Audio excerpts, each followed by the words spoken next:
Welcome to Classic Comedy of Old Time Radio. I'm your host, Ron Eckelbarger. Here we go with the Pepsodent Show, starring Bob Hope. This is episode number 209, and it originally aired on January 4th, 1944. Here now is Bob Hope and his special guest, Gary Cooper. Tonight, the Pepsodent Company is happy to welcome millions of new listeners throughout the Dominion of Canada. For the safety of your smile, use Pepsodent twice a day. See your dentist twice a year. Again this week, the Pepsodent Company presents another in its series of broadcasts to our men in the armed forces wherever they may be. Tonight, for the men of the Marine Air Base at Santa Barbara, California, the Pepsodent Show starring Bob Hope and his guest, Gary Cooper.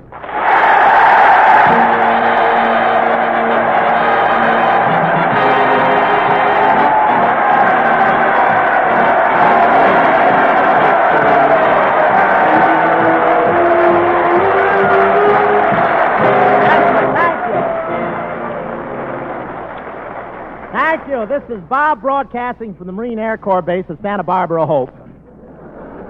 Telling all you Marines who took the Solomons to brush your teeth with Pepsodent, and your dentist will never have to take the hollow ones.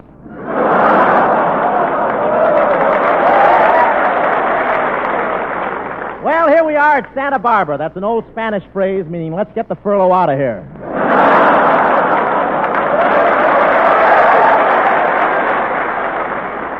These boys here are all Marine flyers, and a lot of these flyers are really young. I saw one today with a medal on his chest, and it was full of dents. I said, bullets? He said, no, still teething.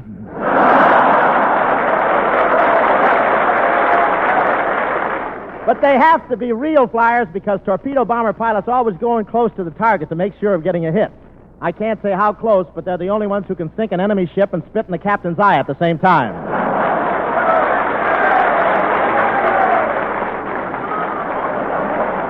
And nothing can stop these torpedo plane pilots. One veteran tried to sink a battleship and he missed. He got mad, bailed out, swam over, and tipped the darn thing over.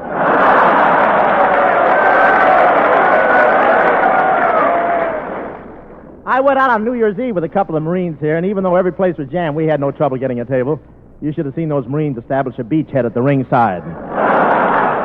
And these Marines were wonderful to me all evening. They were very friendly and unselfish, and then we met some girls.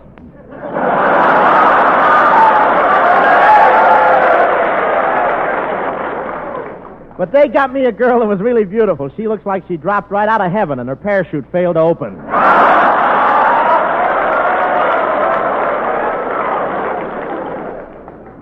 She was a real Santa Barbara, real blue blood. She wasn't always a blue blood. It's just that during this liquor shortage, she goes around draining out fountain pens.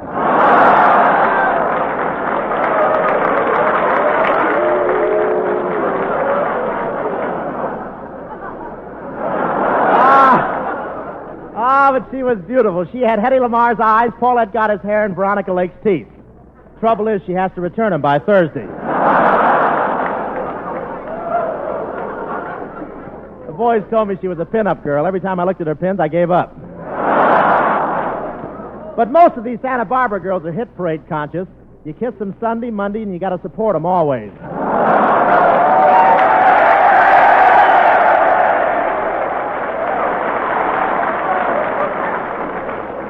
Sound like a bunch of losers here. We went to a fine club, the El Paseo. That's the name of one of the clubs in Santa Barbara here, El Paseo. That's Mexican for AWL. And what a crowd. It was so crowded that twice I put silverware in someone else's pocket.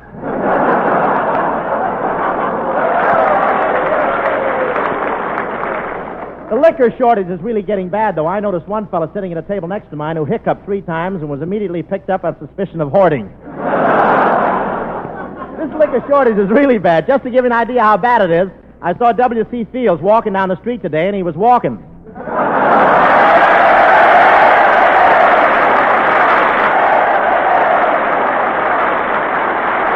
now,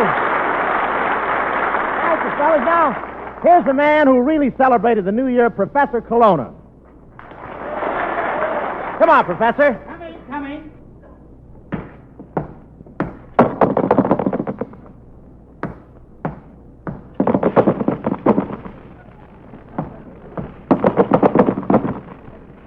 Little green men still following me.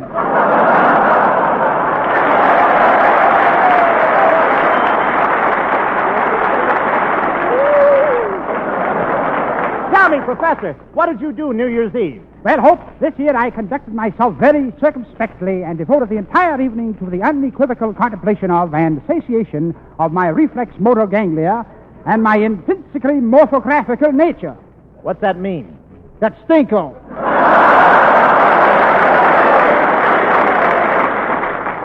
Then you did imbibe a little, huh? Yes, I had a few nips with a few pips. You mean you took your girl out New Year's Eve? Yes, we had a lovely time. What a ball. When the clock struck 12, she threw her arms around me, pressed her lips to mine, and didn't let go for 3 hours. She didn't let go for 3 hours. There must have been passion in your embrace. No, glue in my mustache.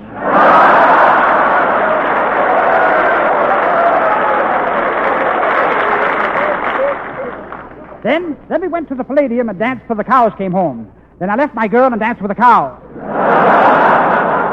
You danced with a cow. I suppose you and the cow did the rumba. Yes, you'd be surprised how much whipped cream you get that way. Look, Professor, I'm ashamed of you. Is this the boy your mother brought up with such tender care in a good home? No, this is the boy she left on the steps of the reform school in an old sea bag. Look, tell me the truth. What's the matter with you anyway? Well, I never told anybody this before, Hope, but you see, I was born 3 times. Kelowna, that's ridiculous. How could you be born 3 times? Stork had me on a yo-yo.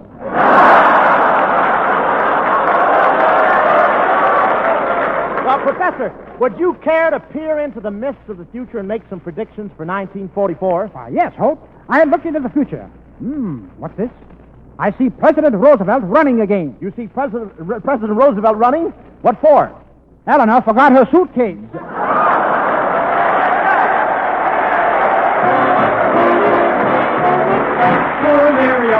Poor Miriam, neglected using Irium. So she waited, poor thing, for the phone to ring. Hello. Wrong number. Uh-oh. Hello. Wrong number. Uh-oh. So girls, don't be like Miriam. Use Irium. It's the film you feel on your teeth that makes your teeth look dull. Pepsodent toothpaste with Irium removes that film, uncovers the natural brightness of your smile. You see, Pepsodent, and only Pepsodent, contains Irium. It loosens film and floats it away, quickly, easily, safely. And when film is gone, Pepsodent toothpaste brings new brightness to your teeth. No wonder more people than ever before use Pepsodent toothpaste today. No wonder it's number 1 with the men in the service. Try Pepsodent toothpaste for just 1 week. See if your teeth don't feel cleaner, look brighter. See if it doesn't uncover that natural brilliance of your smile. You're in there tonight, boy. Get a tube of Pepsodent toothpaste, and remember, Pepsodent, and only Pepsodent, contains Irium. Dear Miriam, now she's heard of Irium. So the telephone ring is a busy thing. Hello. Some number. Oh. Hello. Oh, so girls, just be like Miriam. Use Irium.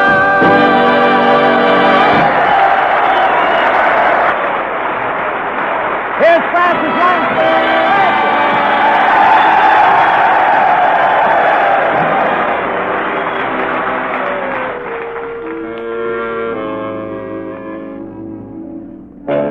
You've seen him up and down the avenue, and now he's wearing the navy blue. She had a tear in the corner of her eye as he said his last goodbye. Shoo, shoo, shoo, baby. Shoo, shoo, shoo, baby. Bye, bye, bye, baby. Your papa's off to the 70s. Now don't cry, baby. Don't sigh, baby. Bye, bye, bye, baby. When I come back, we'll live a life of ease. Seems kind of tough now to say goodbye this way. But Papa's gotta be rough now so that he can be sweet to you another day. Bye, bye, bye, baby. Now don't cry, baby. Shoo, shoo, shoo, baby. Your papa's off to the 7th sea. Seems kind of tough now to say goodbye this way. But Papa's gotta be rough now so that he can be sweet to you another day. Bye, bye, bye, baby. Don't cry, baby. Shoo, shoo, shoo, baby. Your papa's off to the 7th sea. Shoo, shoo.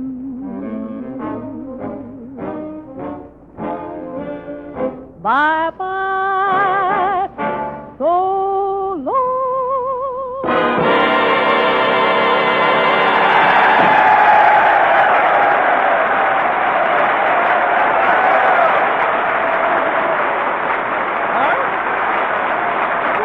Something worked out there by Tony, didn't it? Did Tony work on there? That was Francis Langford singing Shoo Shoo Baby. Well, Francis, say, did you enjoy going to the Rose Bowl game with me Saturday? Oh, yes, Bob. But the way we got in. Well, what difference does it make? They were good seats, weren't they? I know, but getting one of the Marine pilots here to take us up for a ride and then bailing out over the 50-yard line.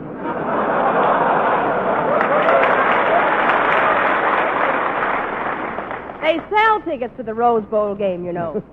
Yeah, isn't that silly? You know, at least this year we weren't so high up. I don't know, Bob. Before I could sit down, I had to brush the snow off my seat. That wasn't snow, Francis. That eagle sitting behind us had dandruff. But just the same, those seats you got were a little too high up, Bob. You think so, huh? Well, when I sat down, a man with a long beard tapped me on the shoulder and said, "Welcome, sister. Just sign here and the quartermaster will issue your white robe and harp." Yeah, I noticed that guy. He just looked at me and pointed to the elevator. But the air...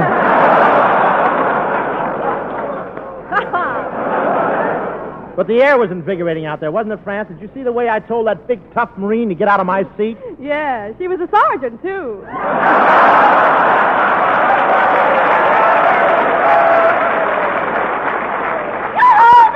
Well, Vera Vane.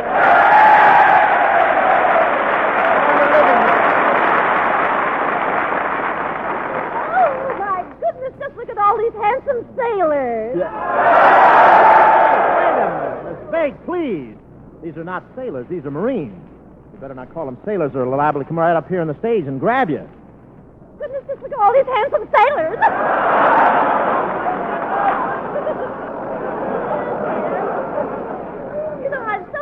About this wonderful marine station, I just can't settle down. What's been happening? Oh, Francis and I were just talking about the game. Yes, plentiful here, isn't it?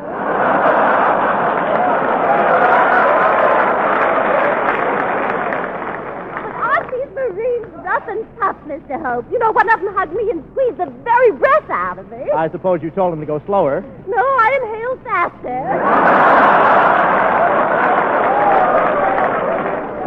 Well, you sure didn't run out of breath at the Rose Bowl game. Why? What makes you say that? Every time the referee blew his whistle, you whistled back. I thought he was flirting with me. Don't be silly. It was a nice, clear day. Say, did you,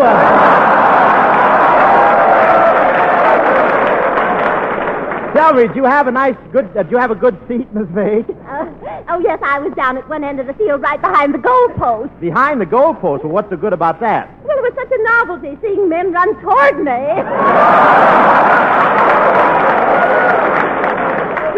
Did you notice how muddy the field was, Mr. Hope? One of the players slipped and skidded right in my lap. I was so mad. You were mad? Yes, the referee made me put him back in the game.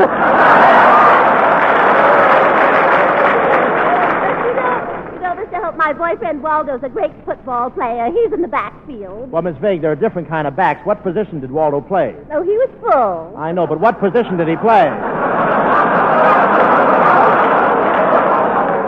I really don't care. You can say anything you want about Waldo now, Mr. Hope. I'm through with him. It's 1944, and you know a new broom sweeps clean. Well, you ought to know. You've ridden plenty of them.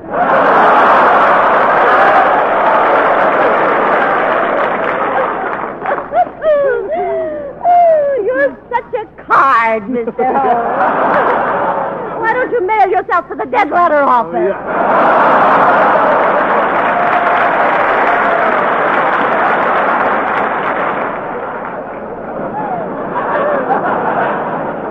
But as I was saying, here it is leap year, and here I am ready to leap. So you think you'll get a man this year, Miss Vague? Oh, I sure do. Victory in 44. You see, my motto's the same as the Allies. Yes, and you're spread out all over like the Allies. Oh, you dear boy. You ought to comb the hair on your head differently. The point shows through. But, Miss Vague, if you really want to get married, I know someone who might be persuaded. Oh, Professor! Oh, Professor! Yes? Say, Professor, you know Miss Vague. What do you think of her? Egad, if they'd only used sulfur powder sooner. Hello, Miss Vague has something to say to you. Yes, Professor, you know this is leap year. Leap year? Yes? What does that suggest to you? Frogs? No. Kangaroos? Of course not. Salmon? No. How did I get into this thing, and how am I going to get out? Oh, Miss Vague wants to marry you. That's it. And, Professor, I'm going to propose to you myself. This is leap year, and I have a perfect right. I really have. I have a perfect right. What are you laughing at, Kelowna? Wait till she gets a little closer. I got a beautiful left.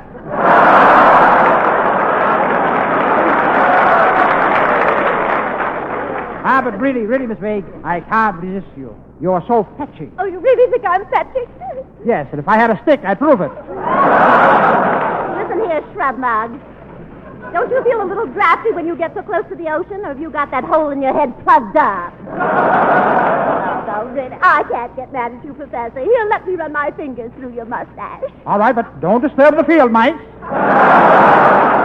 Kelowna, field mice in your mustache, why don't you get rid of them? I can't hope they're paid up for the end of the month. Don't forget, Mr. Hope, Professor. Wouldn't it be wonderful, you and I married? Just picture it, the two of us living happily in a vine-covered cottage. And very soon, all day long, you'll hear little pattering noises on the floor. Egad, every place you go these days. Crap games.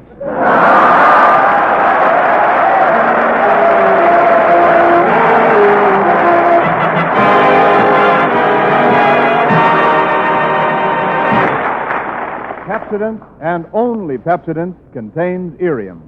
And Pepsodent toothpaste with irium removes film that makes teeth look dull. It loosens film and floats it away, quickly, easily, safely.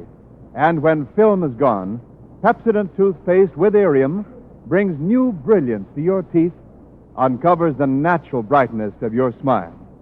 So get a tube of Pepsodent toothpaste with irium. Remember, Pepsodent toothpaste, because only Pepsodent contains irium. Dear Miriam, now she's heard of irium. So the telephone ring is a busy thing. Hello. Some number. Oh. Who's Hello. Some number. Oh, So girls just be like Miriam. Use irium. And now here's our surprise of the evening, one of the screen's most distinguished actors, a fellow whom the entertainment world is very proud of for his recent tour of the Southwest Pacific war fronts, Mr. Gary Cooper.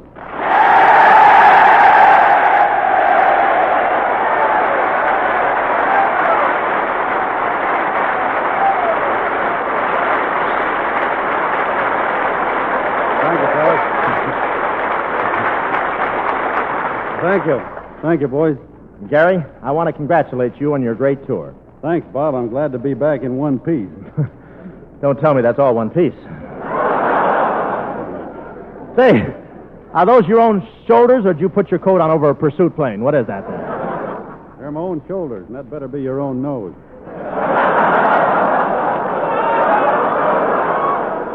Why? Well, there's a windsock missing around here.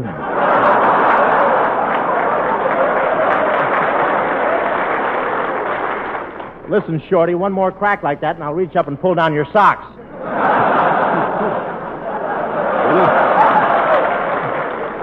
You know, Bob, being so tall made it uncomfortable when I flew across on my trip. My feet got awful cold. They did, huh? Well, didn't anybody else's feet get cold? No, theirs were inside the plane.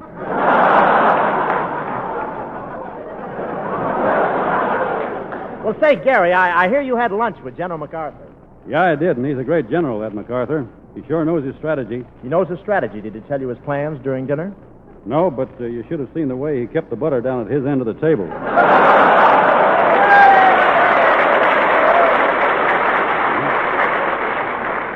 Well, what did you and MacArthur discuss at dinner? Not much. He ain't the talkative kind. He left all the talking to me. The conversation must have flowed like yesterday's tapioca. You know, you're popular down in Australia, Bob. Well, I've never been there. Well, that's why you're popular.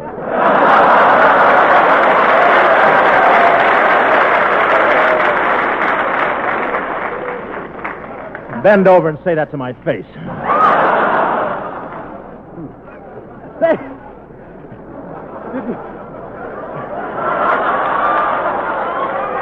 Say, Gary, did you see any kangaroos down in Australia? Kangaroos? Yeah, you know, that's a pistol-packing mama with a ball turret.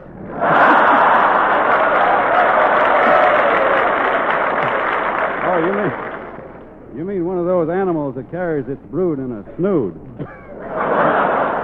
Seriously, though, Gary, I know that wherever you went on your trip, you brought along lovely American sentiment. Yes, I did. Phyllis Brooks and Una Merkel were with me all through the tour. Say, I bet those girls made a big hit with the soldiers. No, Bob. When the boys saw Phyllis and Una, they just turned around and walked the other way. Well, how do you explain that? Well, they just figured that anything that looked that tempting had to be a booby trap.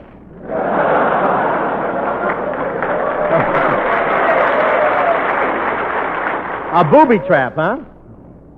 Yeah, that's something that explodes when you try to pick it up. Oh, I thought it was something new.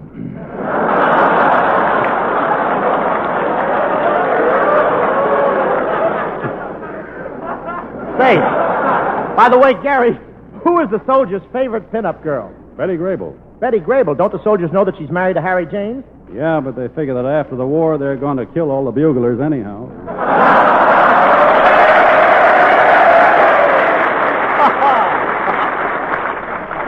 Say, I understand you stopped at a Y. Did you see any hula-hula girls? Hula-hula, what's that? That's a swing shift in the grass skirt. Oh, I wasn't interested in any of those hula-hula girls. Bob, they're too shaky a proposition.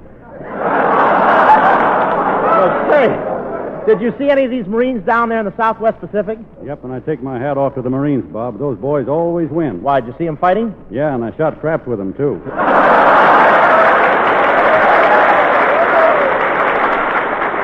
By the way, Bob, some of the fellows down in New Guinea who hear your program gave me a present for you. Well, where is it? Well, I had to kill it. The rattle kept me awake all night.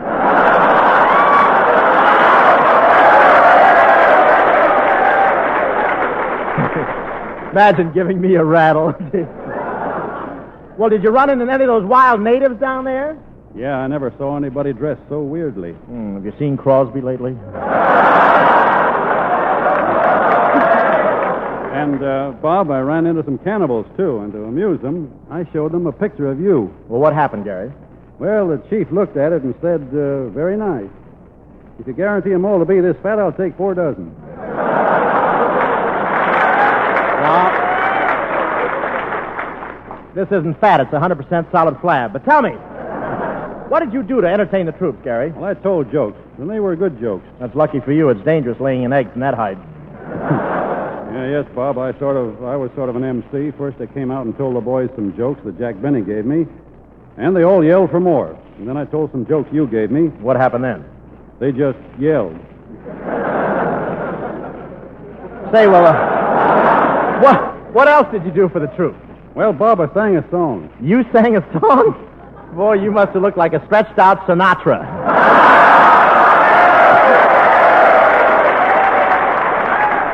What song did you sing, Gary?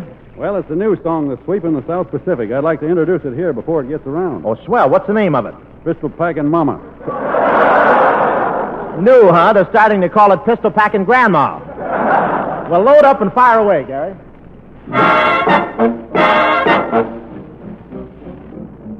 When I arranged to make this trip, am I on key? My wife said, say that's swell. She heard these girls were going with me and hollered, war is censored. Lay that pistol, say I'm off key. Wait just a second. Wait till the band gets the key. Take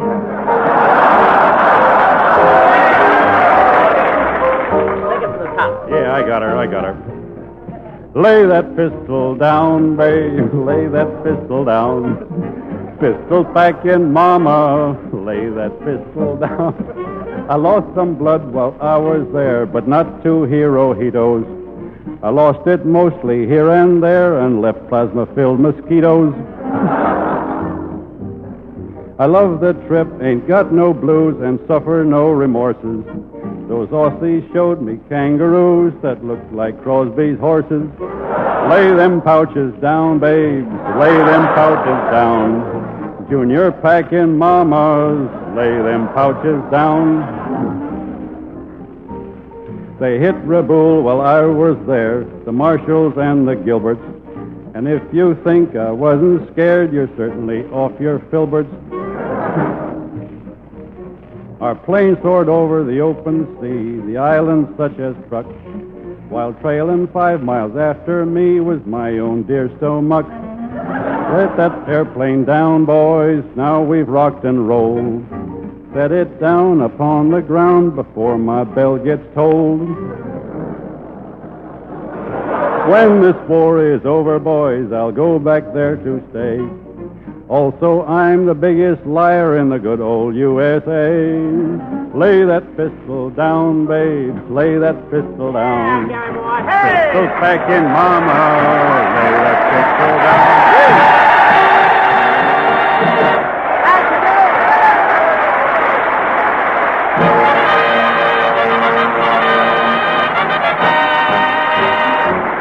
Thanks for the memory. We're a little late. I just want to say our thanks to Colonel Burnett, Colonel Anderson, Major Foss, and Lieutenant Beck, and all the men here at the Marine Air Base at Santa Barbara.